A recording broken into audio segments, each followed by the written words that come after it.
શાકભાજી ખાવાની ઈચ્છા ન હોય ત્યારે બનાવો સૂકી ડુંગળીમાંથી ઝટપટ 5 મિનિટમાં બની જતું ડુંગળીનું શાક, જેના માટે આપણે 500 ગ્રામ એટલે કે 10 નંગ જેટલી ડુંગળી લીધેલી છે, જેને લચ્છામાં કટ કરી વઘાર કરવા માટે 4 ચમચી જેટલું તેલ ગરમ થાય ત્યારબાદ અડધી ચમચી રાઈ, અડધી ચમચી જીરું અને રાઈ બંને એકદમ સરસ સતળાઈ જાય ત્યારબાદ ચપટી જેટલી હિંગ ઉમેરી દઈશું। એકદમ સરસ આપણો વઘાર થઈ જાય ત્યારબાદ આપણે લચ્છામાં કટ કરેલી ડુંગળીને ઉમેરી દઈશું અને તેને પણ એકદમ સરસ આપણે મિક્સ કરી અને ચલાવતા રહેશું અને એકદમ સરસ ટ્રાન્સપરન્ટ થાય ત્યાં સુધી આ રીતે તેને સાતડી લેવાની છે। ત્યારબાદ આપણે રેસ્ટોરન્ટ સ્ટાઇલ તેને બનાવવા માટે અને તે જ ટેસ્ટ આપવા માટે તેમાં 2 ચમચી જેટલો ચણાનો લોટ અને તેને પણ શેકી લેવાનો અને ત્યારબાદ આપણે તેમાં ચટણી ઉમેરીશું આદુ મરચાંની।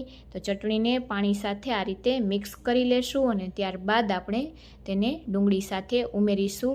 તો આ રીતે આપણો લોટ છે તે શેકાઈ જાય ત્યારબાદ આપણે બધા જ મસાલા તેમાં કરવાના છે। તો આ રીતે લોટ શેકાઈ ગયો છે, હવે આપણે ચટણી ઉમેરી દઈશું 1 ચમચી જેટલી। ત્યારબાદ આપણે તેમાં બીજા મસાલા કરીશું।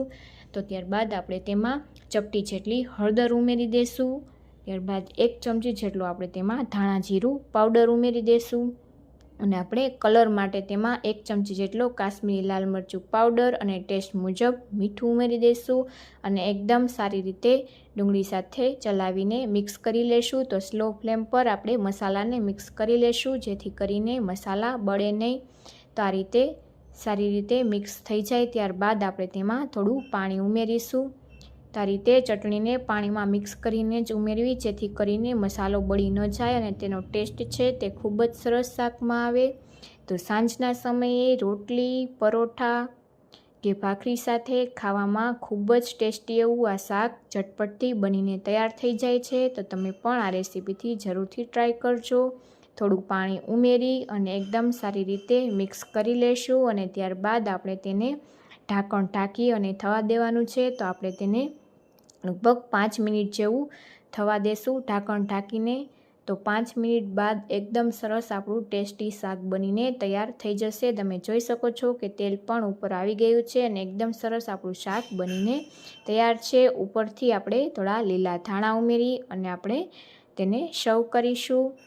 તો આ રીતે લીંબુનું અથાણું અને રોટલી સાથે શાકને સર્વ કરીશું। જો તમને મારી આ રેસીપી ગમી હોય તો વિડીયોને લાઇક કરજો, શેર કરજો, ચેનલમાં નવા હોય સબસ્ક્રાઈબ ન કરી હોય તો સબસ્ક્રાઈબ કરજો જેથી અવનવી રેસીપીઓ તમને મળતી રહે। Thank you for watching.